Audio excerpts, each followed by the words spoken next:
በጌታ በኢየሱስ ስም ሰላማችሁ ብዝት ትበል የሚል ወንድማችሁ ከዚህ በፊት ማንን ሊከተል መሐመድን ወይስ ኢየሱስን በሚል ርዕስ በክፍል 1 እና በክፍል 2 የተለያዩ ነጥቦችን በመጥቀስ አይተን ነበር። ለምሳሌ መሐመድ አመንዝራይቱ ሴት በድንጋይ እንድትወገር እንዳደረገ፣ ኢየሱስ ደግሞ ስታመነዝር የተገኘችውን ሴት ዳግመኛ ኃጢአትን እንዳትሰራ በማድረግ ምህረትን እንዳደረገ፣ መሐመድ ሃይማኖቱን ያልተቀበለውን አይነ ስውር በእድሜ ገፋ አዛውንትን እንዳስገደለ፣ ኢየሱስ ግን ጠላቶችን እንድንወድ ቢራቡም እንድናበላቸው እንደተናገረ፣ ሌሎች በርካታ ነጥቦችንም አይተን ነበር። ለምሳሌ አላህ እሱን የማይከተሉትን እንደሚጠላ፣ መሐመድን በአላህ ስም ሙስሊሞች በአይሁድ ወይም በክርስቲያኖች ላይ ጂሃድን እንዲያውጁ የሞት አዋጅን እንዲያውጁ እንዳደረገ፣ ኢየሱስን ግን ደግሞ ስናይ ኢየሱስ ስለ ሌሎቹ ስለሚጠሉት እንደሞተ፣ እየገደሉት እንኳን የሚያደርጉትን አያውቁምና ይቅር በላቸው እንዳለ፣ መሐመድ ግደሉ ሲል ኢየሱስ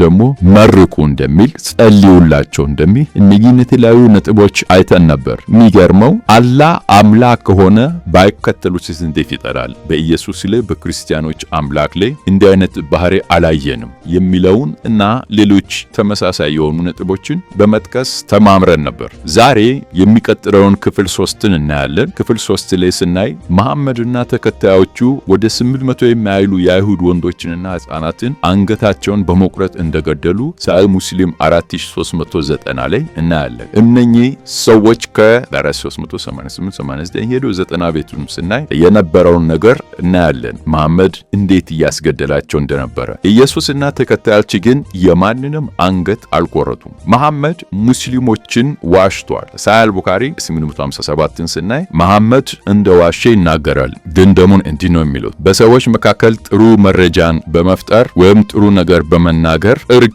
የሚያደርግ ሰው ውሸታም አይደለም ብለው ውሸታምነቱን ለመሸፈን ሁሉ ሞክረዋል። መሐመድ ዋሽቶ ማስታረቅን ልምዱ አድርጎት ነበርና ዋሽቶ መልካም የሚመስሉ ሐሳቦችን ማፍለቅ ልምዱ ስላደረገ እንደ ዋሽ ሲነገር የሱ ቢጤዎች ደግሞ ይህንና ያን ያደረገ ውሸታም አይባልም ነው።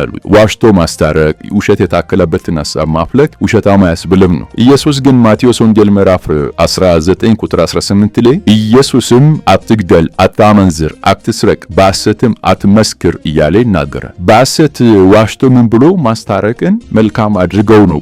የመሐመድ ተከታዮችም እሱን የሚቃወሙትም እንዳሉ እሱን የሚደግፉት ደግሞ በውሸቱንም በመልካም ተቀብለዋል። መሐመድ ከአማኞች ሙስሊም ካልሆኑት ማለት ነው እንዲሰርቁና እንዲዘርፏቸውም ፈቅዷል። ሳሂህ ቡኻሪ 668 ላይ ስናይ እንዲሁም ኢብኑ ሰዓድ 764 ላይ ስናይ እነኝን እናገኛለን። እዛ ክፍል ላይ ስለ ተራቡ ሙስሊሞች ሙስሊም ካልሆኑት እንዲሰርቁ ወይም እንዲዘርፉ ነው ምናምን ብሎ ለማስተባበል ይሞክራል። ግን ይህን ትእዛዝ የሰጠው መሐመድ ነው። አስቡ፣ ሌብነትን ይደግፋል። ግን የመጽሐፍ ቅዱሱ ጌታ ሌብነት ወደ መንግስተ ሰማያት ወደ እግዚአብሔር መንግስት እንደማያስገባ በግልጽ ይነግረናል። መሐመድ አንድ ተራ ሰው ነው። ኢየሱስ ግን ከሰው በላይ እንደሆነ እናያለን። መሐመድ አንድ ተራ ሰው ነው። የባለቤቱ የክድጃ ሰራተኛ ነበር። በብልጠቱና በሴትነት ደካማ ጎኗ ገብቶ በመጠቀም ባሏ ከሆነ በኋላ እሷ ከሞተች በኋላ ሌሎች በርካታ ሴቶችንና ለወሲብ የተዘጋጁ ባሪያዎችን ያዘጋጀ ሰው ነው። አልፎም የ9 ዓመት ሕፃን ልጅን ያገባ፣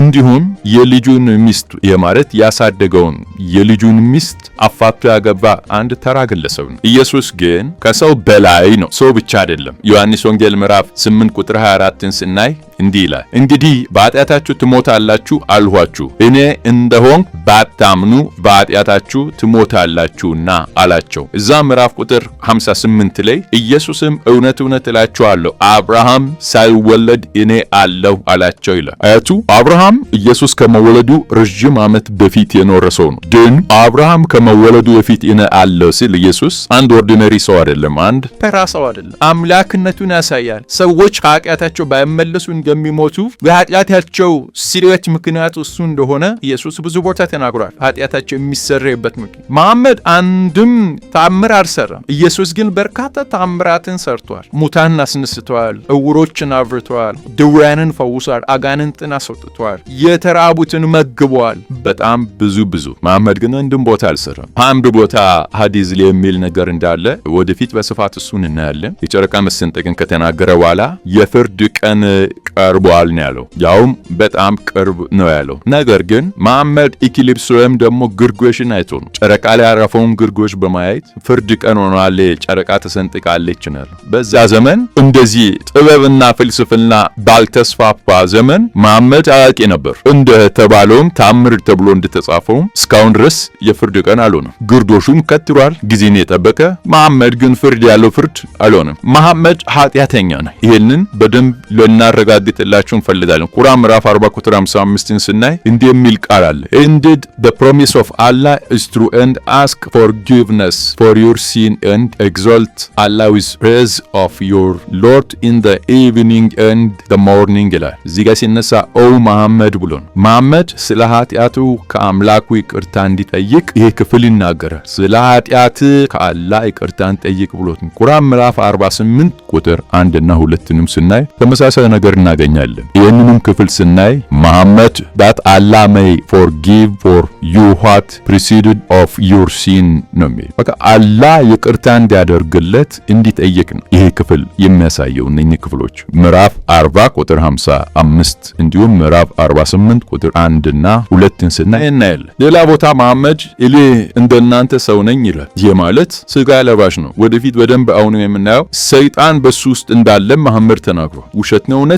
በጥልቀት እናየዋለን። እሱ ኢየሱስ ግን ኃጢአት አልተገኘበትም። አንደኛ ጴጥሮስ ምዕራፍ 2 ቁጥር 22 ላይ እንዲህ ይላል፣ እርሱም ኃጢአት አላደረገም ተንኮልም በአፉ አልተገኘበትም ይላል። ስለሆነም ሙስሊም ወንድሞችና እህቶቼ ኢያሱ እኔና ቤቴ ግን እግዚአብሔር እናመልካለን እንዳለ ኢየሱስን መከተል ማለት ፍቅር፣ እምነትና ፍጹም በሆነ መሰጠት እውነተኛን ጌታ መከተል ማለት ነው። ስለሆነም ወደዚህ እውነተኛ ጌታ ጋብዛችኋለሁ። ዛሬም ይወዳችኋል፣ ዛሬም በፍቅሩ ይጠራችኋል። ኑ እኔ ያሳርፋችኋለሁ ይላል። ወደ ኢየሱስ በመምጣት ረፉ። እልከኝነት ለአባቶቻችሁም አልበጀም፣ እልከኝነት ለመሐመድም አልበጀም። መሐመድ በዚህ ሰዓት በሲኦል ነው። ለሰይጣንና ለመላእክቱ ወደ ተዘጋጀው ወደ ሲኦል ወደ ማቆያ ስፍራ ወብቋል። ለዘላለም ደግሞ በገሃነም ሊቃጠል ለፍርድ እየጠበቀ ነው። እናም ከሐሰተኛው ነቢይ ከመሐመድ ስህተት በመማር ወደ እውነተኛው ጌታ እንድትመጡ ጥሬን አቀርባለሁ። ኢየሱስ ይወዳችኋል። ኢየሱስ ዛሬም ፍቅር ነው። እግዚአብሔር ይባርካችሁ። ይህን ድምፅ የምትሰሙ